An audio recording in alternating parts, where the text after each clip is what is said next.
Hi, here we are again looking at the Get Response dashboard. In this video I'm going to supply an overview of what you can do with your email marketing campaigns using a software like Get Response. So this is not intended to be a tutorial or an in-depth piece of training on how to use Get Response's software. What this is going to be is just to make you aware of what you might want to do with your business, how you might want to use the facilities that are available from a software like this one.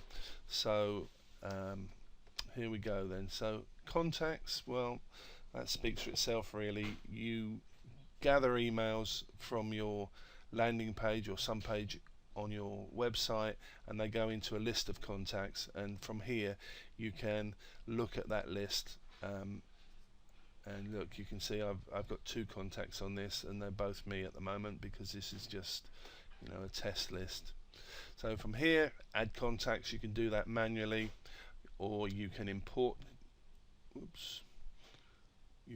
contacts from a larger list that you may already have.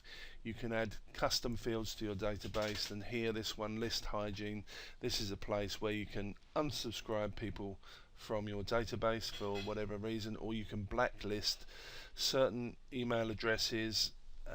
It might be an individual's or it might be a whole company's email address. That's the place where you can blacklist them from. Now this is really the business side of it. Here, create newsletter. This is where you put together the stuff that you're going to send out. So new email creator, and you begin with a message name. So this is just something that you're going to see. So I'm going to call this message 4 because I have already been experimenting. Subject, this is what the recipients will see. So this is where you've got to have a great headline. Okay, so something brilliant that's going to get people to open your email. This email address is just a kind of a dummy address of mine. Tracking, click-through tracking on, yes, you want that. You can the analytics that are available within Get Response and other autoresponders as well, you can bring them into your Google Analytics if you're using them, and you always should. I'll do separate videos on Google Analytics, but you can take them into Google Analytics. Publish and share, the stuff that you're sending out to your list you could also put out to your Twitter and Facebook accounts. And lastly, on this page you've got A/B testing, so you can segment your list and test and send one version of your email or newsletter out to half of your list and a slightly different version to the other half, and see which gets the best response.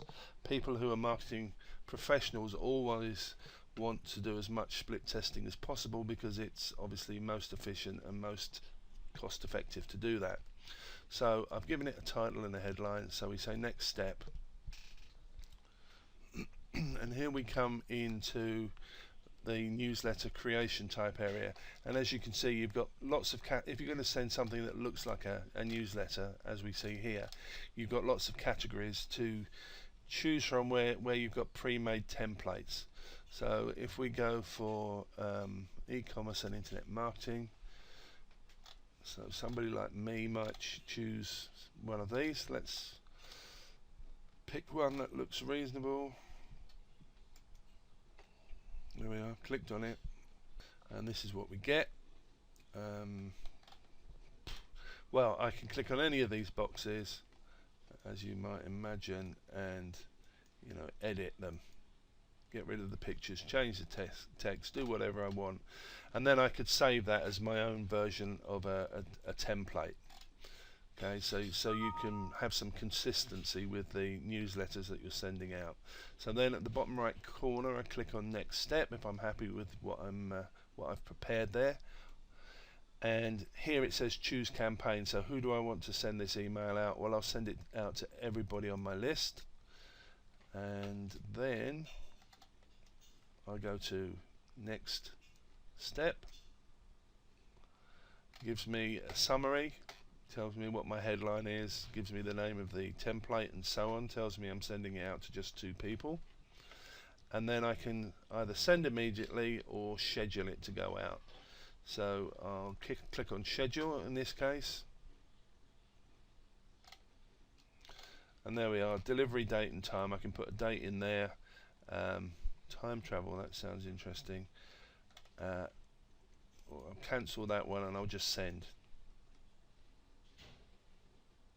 Well done. Congratulations on what I've just achieved. Now the alternative to that is I go to create newsletter, go to the email creator again, put my essential information in,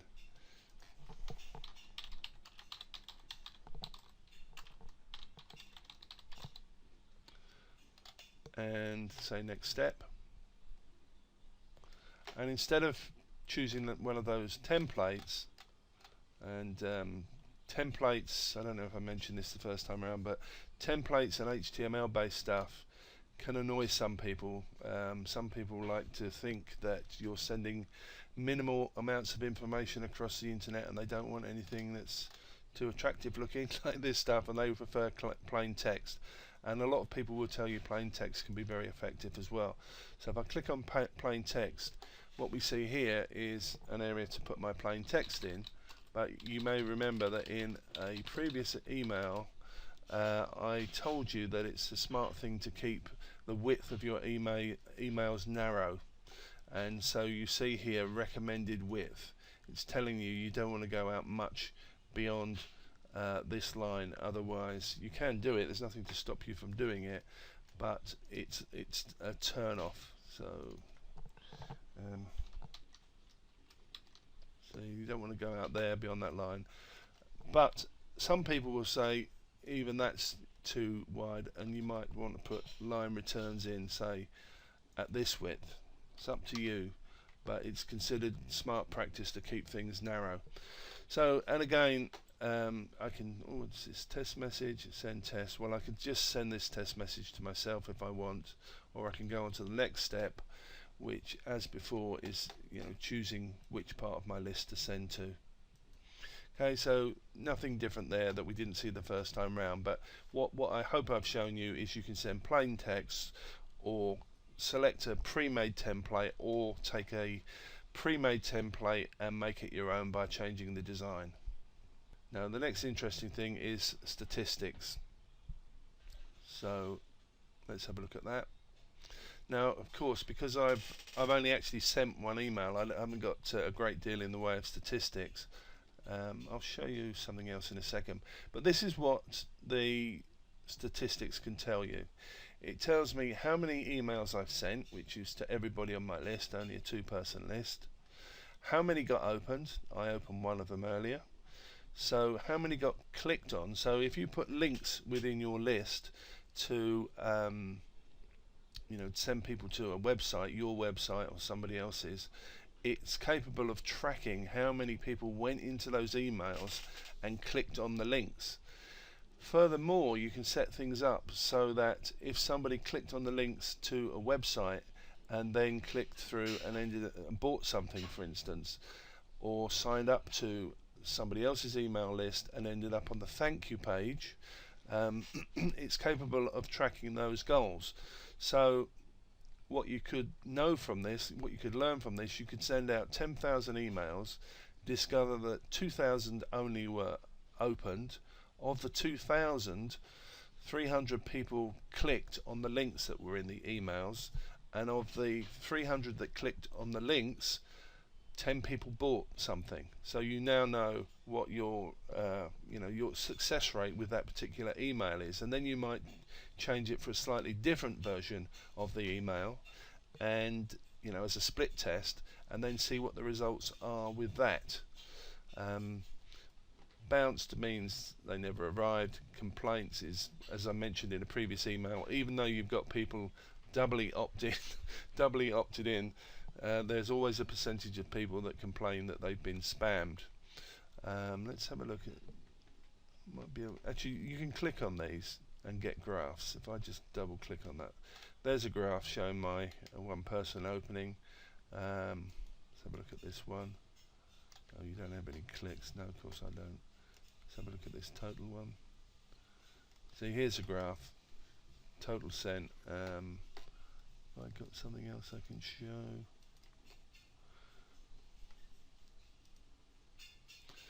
There you are. That's what it looks like if you've got more people. So this example shows 548,000 people were sent an email from this list. 123,000 were opened. 8,000 only out of the 500,000 were clicked on links within the emails, and there were 216 conversions. 524 people did not like this email and unsubscribed from the list. So that, again, that was what I was telling you in the previous video, that you're going to get unsubscribes no matter what you do. 4,350 of those emails bounced, they never arrived, and there were, out of 500,000, 350 people who claimed this was spam. It's unlikely that it was spam, but as I say, that's the nature of the beast, and people forget that they signed up for things.